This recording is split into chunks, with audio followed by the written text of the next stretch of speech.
good afternoon.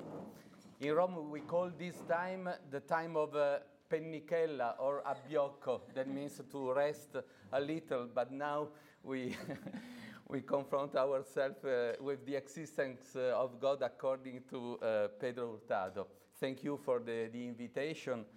I would like to give you a little contribution to this conference with a talk about Hurtado's consideration of the question about the concept of first cause, and in particular the philosophical demonstration of its existence and its identification with God according to our author.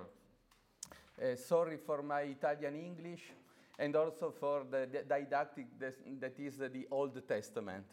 But I have a work above all on the commentaries to the 5 ways in the school of Salamanca, and in particular the tradition of the Dominicans, starting from Vitoria to Pedro de Godoy.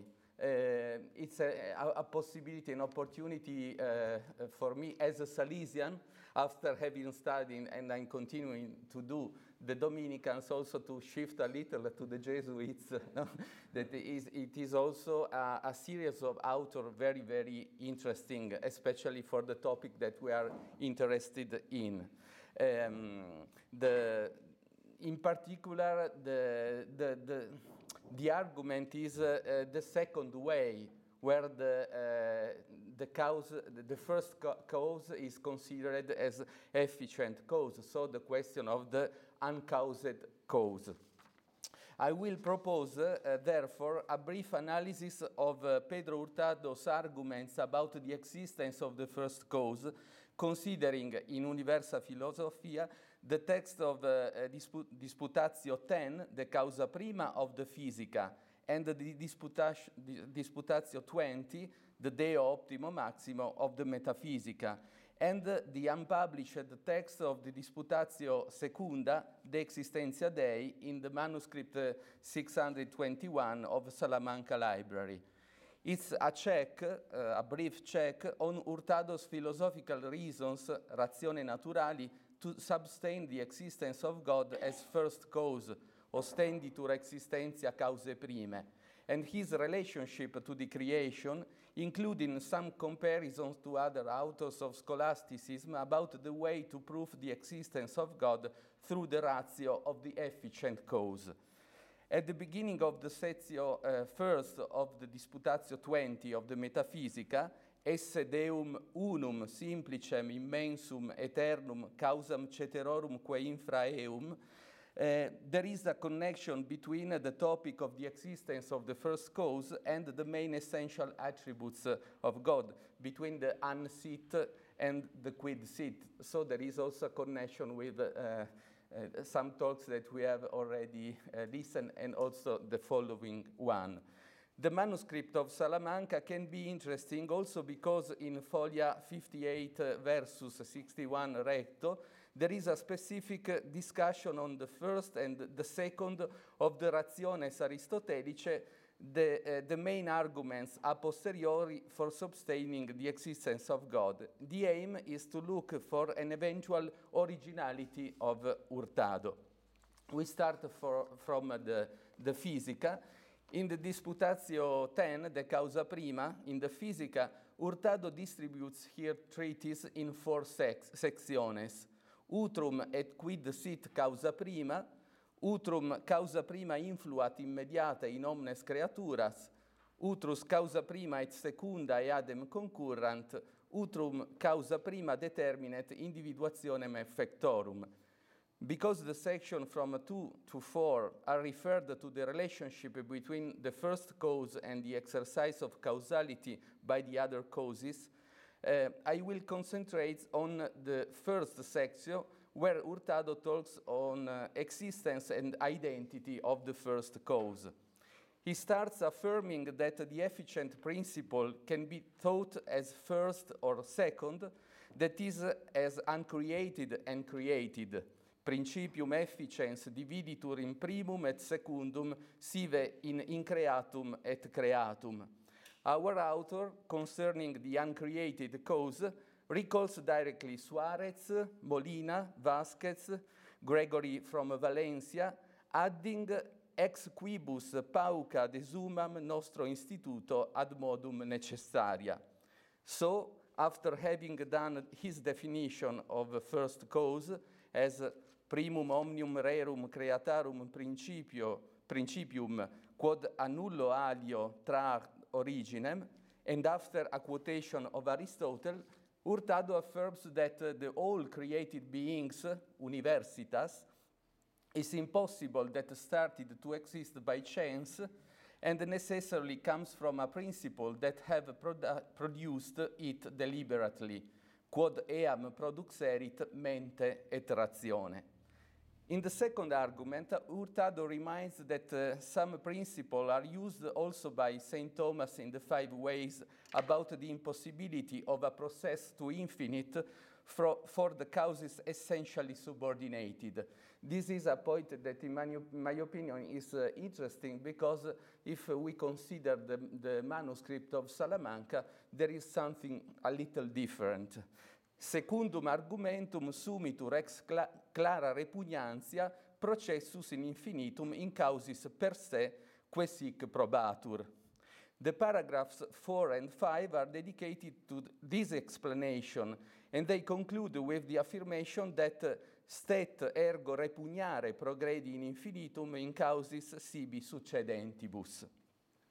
Paragraph 6 presents the central element of Hurtado's affirmation that is coherent also with St. Thomas' second way, that is that starting from the production of created being, it's necessary to achieve an uncausated cause, the first cause, because this production could not be explained by an infinite number of causes.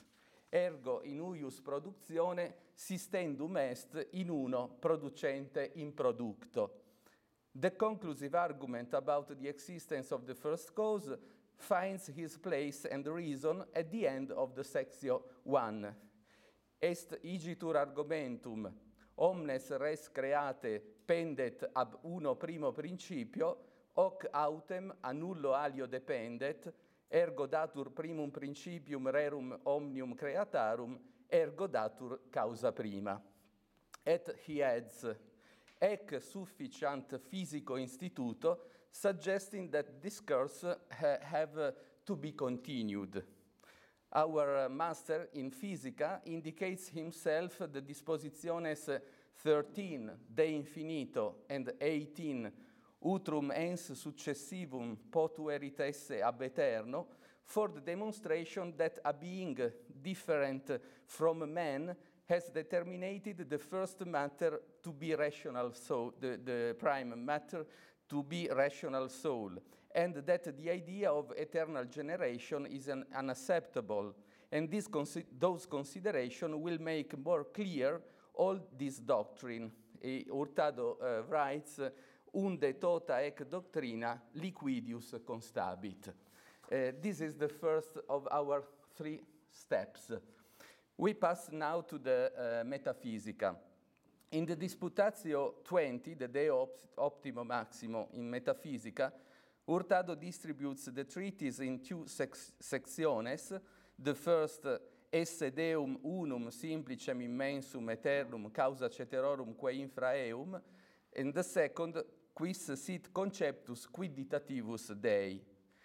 Here we consider only what concerns the affirmation of the existence of the first cause and of God as first cause.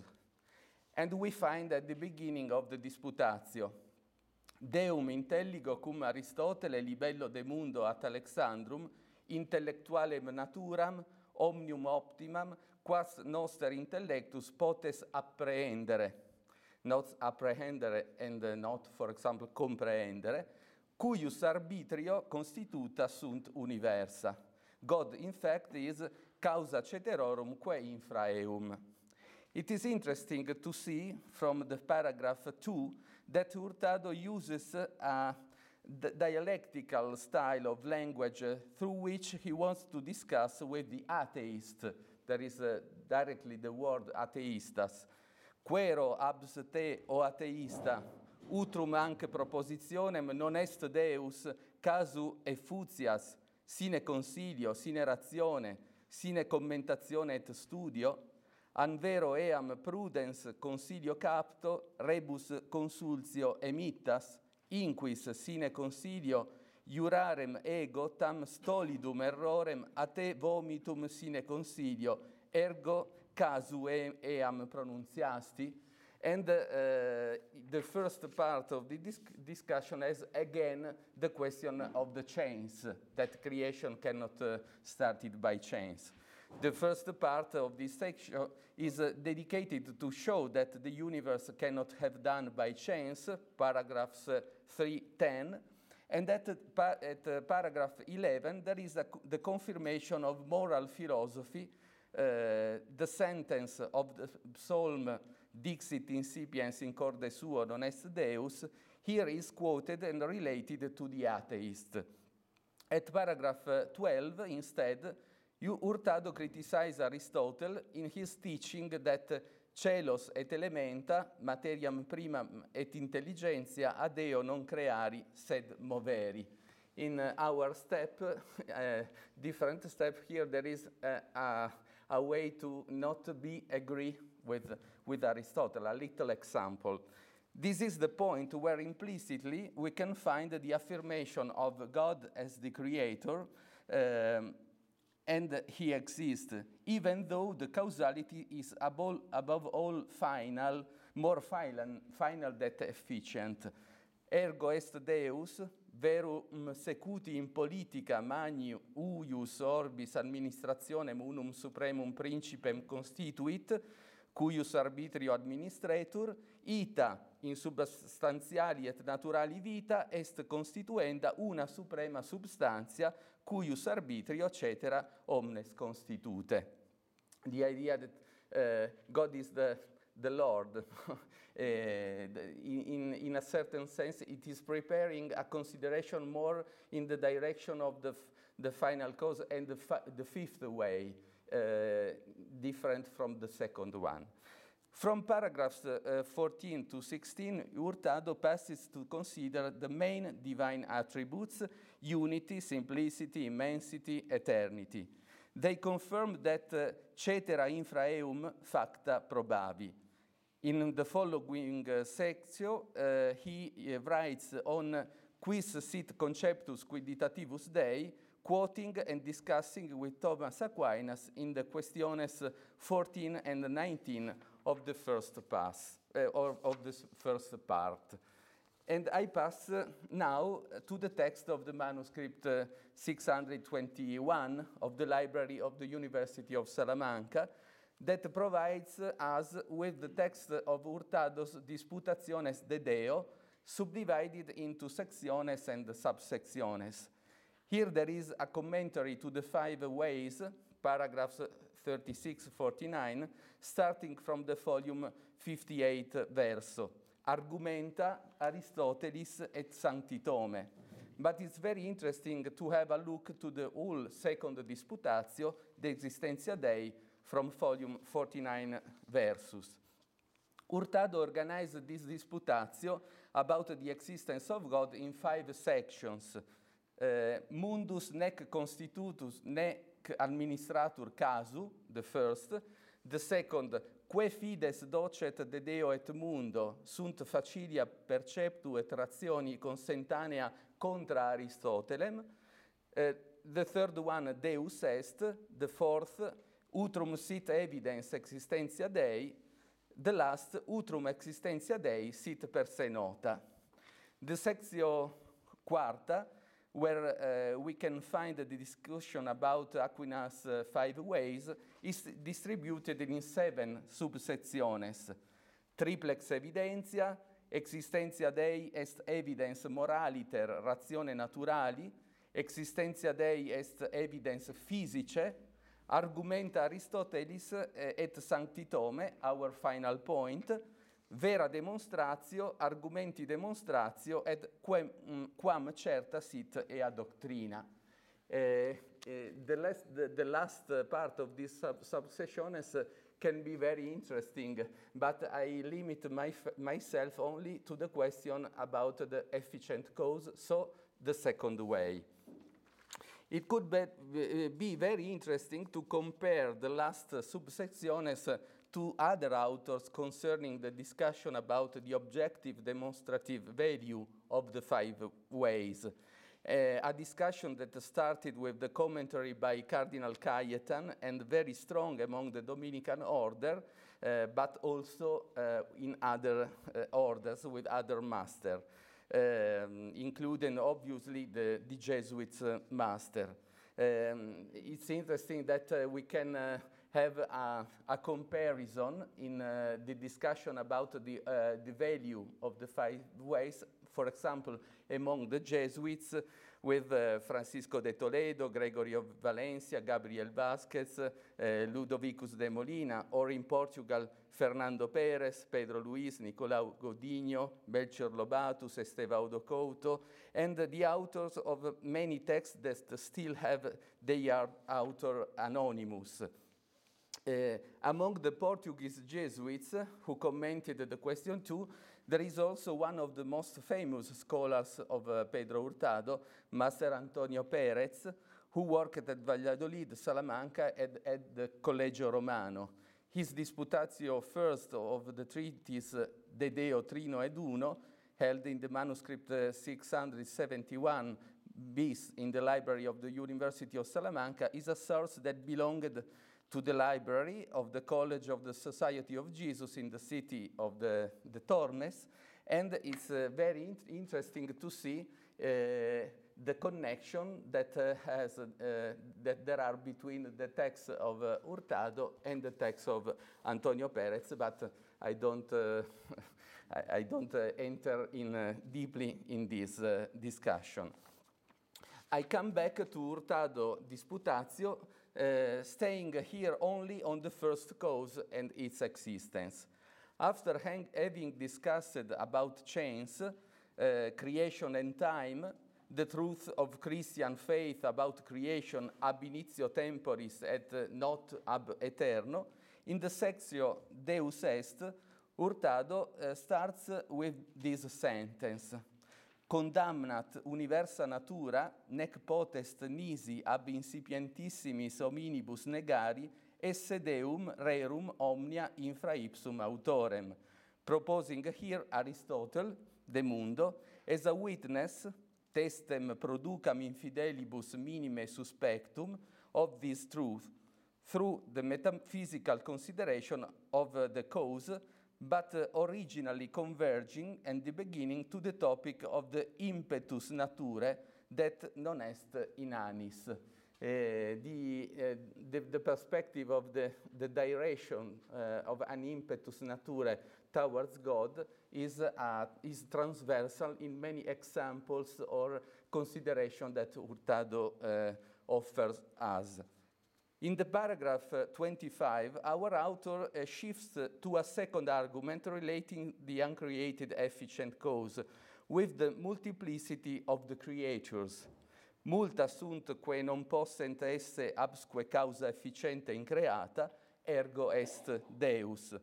Probo consequentiam, quia causa efficiens increata est Deus, agimus enim de una causa prima rerum omnium, que ab alio dependent. Hurtado proves this affirmation considering the world, the angel, man, and the rational soul. And he supports this issue with a confirmatio concerning the relationship between uncreated causality and conservation with an anthropological perspective. It's interesting, this choice to give an anthropological perspective. Deinde homo odie natus causam habeat, a qua efficienter conservatur, ut enim non se produxit, nec fuit a se, sed ab alio, ita nec conservatur a se, sed ab alio. At hominem non conservant soli celi, qui nec animam creare, nec conservare corpus queunt, nec unionem. This third section concludes with another long quotation by Aristotelian De Mundo ad Alexandrum. The following section, utrum sit evidens existentia Dei, considers the three kinds of evidences and certainties: moral, physical, and metaphysical. It's interesting that about the definitions of physical and metaphysical evidenze and certitudines, Hurtado quotes Peter of Agli, who was, as it is known, an important enemy of the rationes Aristotelicae.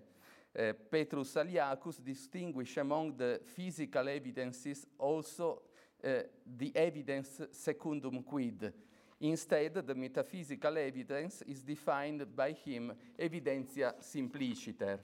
That is, Hurtado refers, necessitas assentiendi qui netiam actus divinitur possit esse falsum, ut oritur ab illis principis, ut quod libet est vel non est, impossibile est idem simul esse et non esse. And our master concludes this first subsection affirming qua dixi de evidentia dixerim de certitudine. Here we can find a problematic point in comparison with the realistic tradition, the Thomistic school, that normally distinguish very strongly, more strongly than here, the evidence as a property of the res and the certitude as a property of the knowledge of the subject. Following the Disputatio, Hurtado affirms the moral evidence for the natural reason of the existence of God and also the physical evidence. In the paragraphs 32-33, we can find the authors mentioned by Hurtado to sustain this evidence: Aristotle, Trismegistus, and Seneca. Among the Christians, this one is a communis sententia, starting from the witness of St. Paul, letter to Romans, first chapter, Manifestum est in illis, etc. Hurtado says that que verba non significant solum moralem evidentiam, sed physicam, quia manifestare est clarum reddere, ita ut non possimum tergiversari. Our master here refers the appreciated teaching of the Cardinal Toletus in Eum Locum and also the Disputatio 11 by Father Pereira. Hurtado also freely criticized the idea that the evidentia moralis absolute est non manifestatio, that it takes it and criticizes from St. Augustine. The proof about the physical evidence is again based on man. Omnes homines naturaliter inclinantur in Deum, ergo evidens est esse Deum. And this is, in my opinion, in a certain way, original. As also is original the confirmation: a natura inclinamur ad conoscendum utrum sit Deus, nec inter mortales maior est sollicitudo nature quam de conoscendo Deo, sed ac inclinatio est argumentum evidens Deum esse ergo. If God does not exist, in fact, Hurtado affirms, we will be more miserable not only than the atheist, they are his words, but also the animals, because the humankind lives with this ardent desire towards God. We are inclinated in Dei inquisitionem. The value of this kind of proof can be certainly discussed. Maybe it can be considered as an indirect counter-proof, but not a direct proof, in my opinion. Is the question that to be thirsty is a proof of the existence of the source of the water, is one of the theoretical point. I go in direction of the conclusion, but going to the point of the argumenta from Aristotle and St. Thomas. We are now at the metaphysical evidence, and Hurtado here discusses the classical Aristotelian arguments proposed by Thomas Aquinas. Before going to the second way, the specific one about the proof of the existence of the first cause, it's interesting to note that Hurtado criticized the first via. About the second way, in causis efficientibus non potest esse progressus infinitus ergo sistendum est in una prima que est Deus, Hurtado is here very critical, affirming that he agree that is impossible a process to infinite in causis per se actu existentibus, but not in causis per se existentibus a praeteritis. And this is, in my opinion, a different perspective from the classical distinction among the accidental and essential subordination of the causes that gives the possibility to prove the first cause. According to Hurtado, the concept of infinitum in actu, not in the classical meaning of pure act without any limitation, is acceptable for the philosophical reason, like, for example, the possibility of an eternal cessation or an infinite number of souls. And from the affirmation that the infinitum in actu has not to be refused by our reason, the author affirms that the Aristotelian Thomist argument is not evident. And he argues it is also possible to prove that the same effect depend by infinite causes in their order. Hurtado quotes Vasquez, who said that each effect is determinated, but it is not necessary that is depended by determinated causes. Denique Aristoteles non concludit. So, this one cannot be the right way to achieve the existence of God through the efficient cause in the way proposed by Aristotle. Ec igitur ratio aliunde est confirmanda. Are the words through which Hurtado concludes his commentary to the second way. This argument, therefore, need to be confirmed in another place. And it is interesting, we don't do now, that if we consider what his commentary to the fifth way, and the continuation of to the end of this disputatio, there is the continuation. But sincerely, I stop here also because it needs to have another work and to continue, starting also from the text that is in Salamanca. Concluding, as Esther Caruso in her book Pedro Hurtado de Mendoza e la rinascita del nominalismo nella scolastica del Seicento said that in general Hurtado's investigation rethink the Thomism and its conclusions, gradually achieve a strong detachment by it, by growing a nominalistic perspective. We can affirm that also in the questioning about the existence of the first cause, if we rely this argument with the classical Thomistic ways, especially the second one, it is possible to show this shift considering these three examples of the work by Hurtado, the commentary to the Physica, to the Metaphysica, and there is also a chronology, and the disputatio about the existence of God that we have only in manuscript, but that is a source that we can use. Thank you very much.